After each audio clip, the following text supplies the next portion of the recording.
know, I was in Nashville 10 years before I started making $600 a day. And when I got $600 a day, I bought the old bus that George Jones had shot through the ceiling of. Country music icon Loretta Lynn. Today on Now I've Heard Everything. I'm Bill Thompson.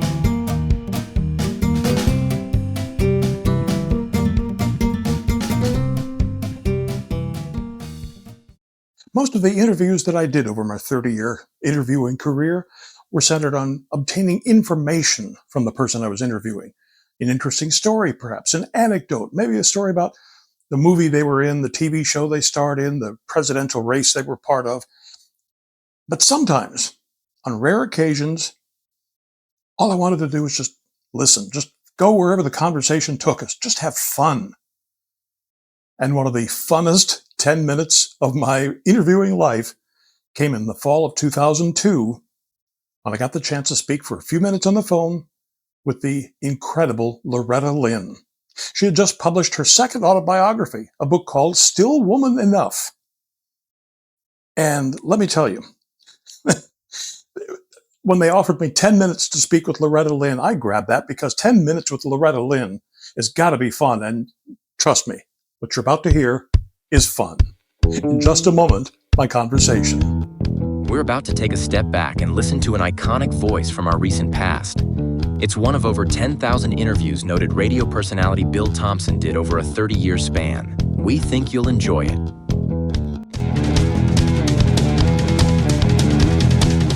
So here now, from 2002, the great Loretta Lynn.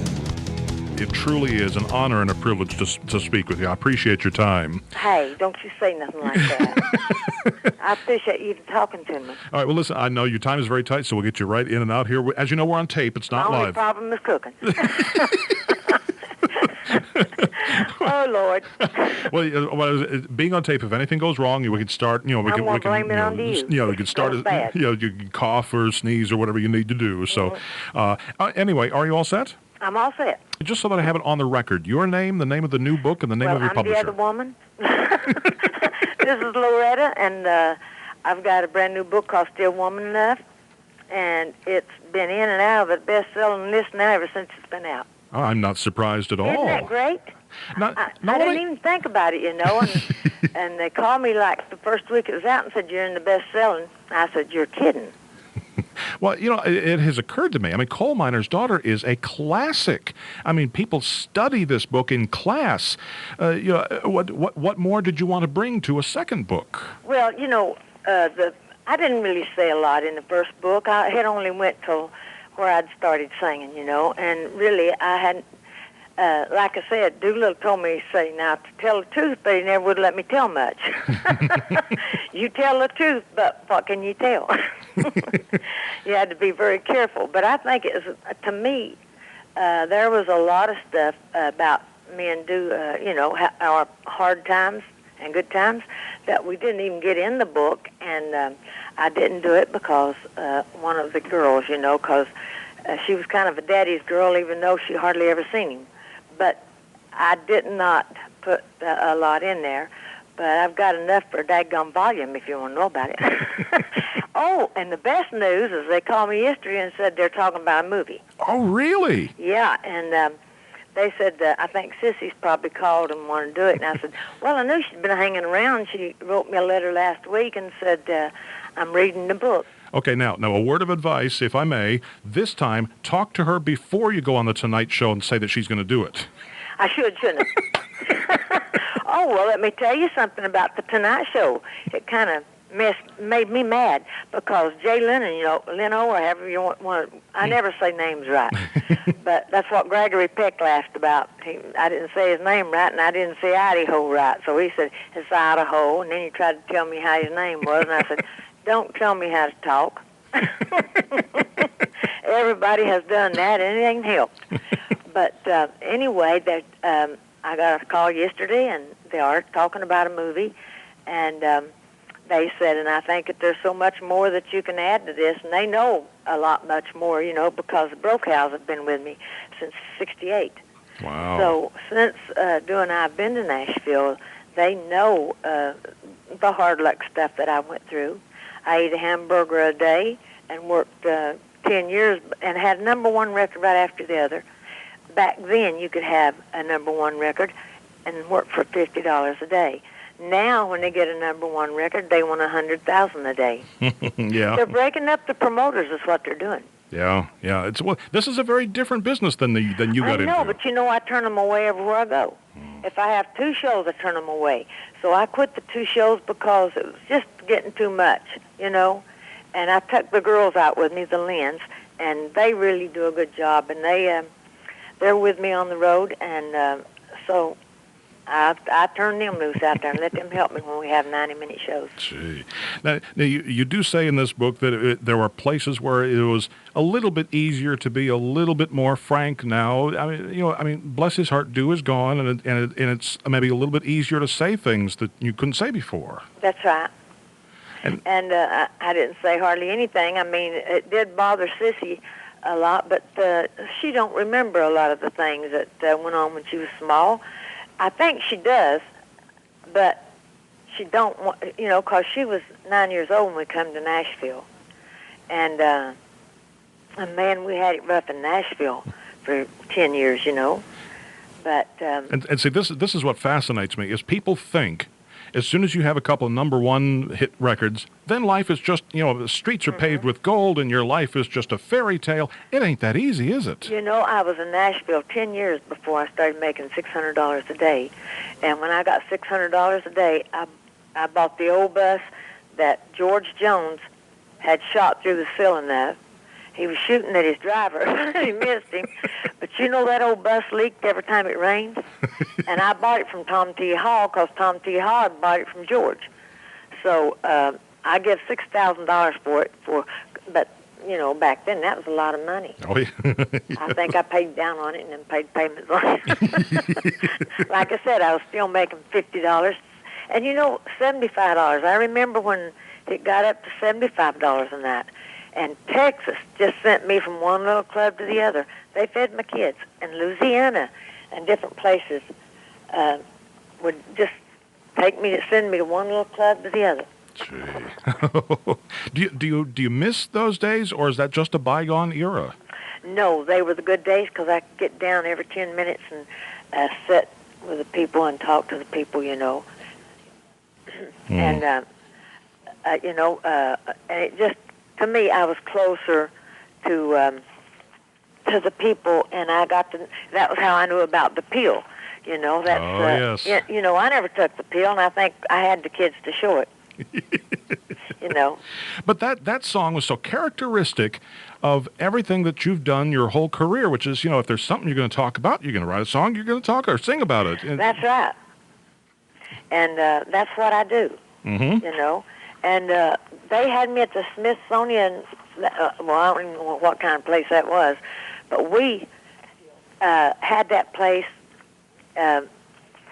filled up, and they were taking, I forget how much money, but it was, I think, $37 to fill it up. And all I did was sit out there and talk to the people. But that's why people love to hear you talk, because you tell it like it is. Well, they just asked me questions, and I did that for an hour. And this is much has been written, much has been said about why Loretta Lynn is so popular and has been for 40-some years, and it seems to come down to you are one of us. You speak with the things that are on our minds. I think that I do this because I lived 13 years with 4 children, and I lost 3 because I have Rh negative blood, and I had lost 3 before I come to Nashville, and then when I got pregnant again, I had twins. So I told her, you better do something because next one's will be a litter. I think I'm going to be up in D.C. pretty soon, ain't I? Yeah, I saw you. I think I saw you on the schedule. No, I forget what you. No, you were in Front Royal a couple of weeks ago, I guess, up at the Warren County Fair or something, I guess. Oh, is that close to where you're at? Yeah, it's not too far. It's about an hour's drive. See, I never know where I'm at till I get out of the bus. And you must not know exactly where you are on any given day these days. I've watched that road. Well, it was so long. Me and my little brother drove a car, and so many years before I got a bus. And then I don't know if I was happy that I had it or not, because we did have a lot of trouble with that. And finally I sold it. I I don't know who I sold it to tell you the truth. I should have given it away. Listen, my time is running short, but I wanted to tell you one of my favorite paragraphs of the whole book is the next to last, the last two paragraphs of the whole book, where you say, behind every great man is an even greater woman. Women think faster, move faster, are faster. And then you say, Doolittle Lynn would have whooped me for saying that. He would have, because, I did this on stage one night, not even thinking. I was telling a little joke. And it was a little joke that somebody told me just before I went on stage. And I said that behind every great man, there's a greater woman. When I walked off stage, man, he was there to tell me off. He took me to the bus by the hand, and he said, if I ever hear you say that again, you've had it. And I knew it, So, bless his heart and bless your heart. What a great book and what a great life you've had. Please keep singing. Please keep writing. Well, like I said, I've got enough for a volume. And they're wanting to do the script of next movie, so I guess I'll probably get with them. And, the people where I lived for 13 years in Washington, there was all kinds of stuff come out when I did the first book and the first movie, and I would grab up all the PR that come out about Do and hid it so he wouldn't see it, because I didn't want him to hear what they had to say. But sometimes it'd be 2 weeks before he'd come home. Oh, gee. And I had 4 kids, and I had we eat dandelion. I'd make dandelion wine if I'd have known how.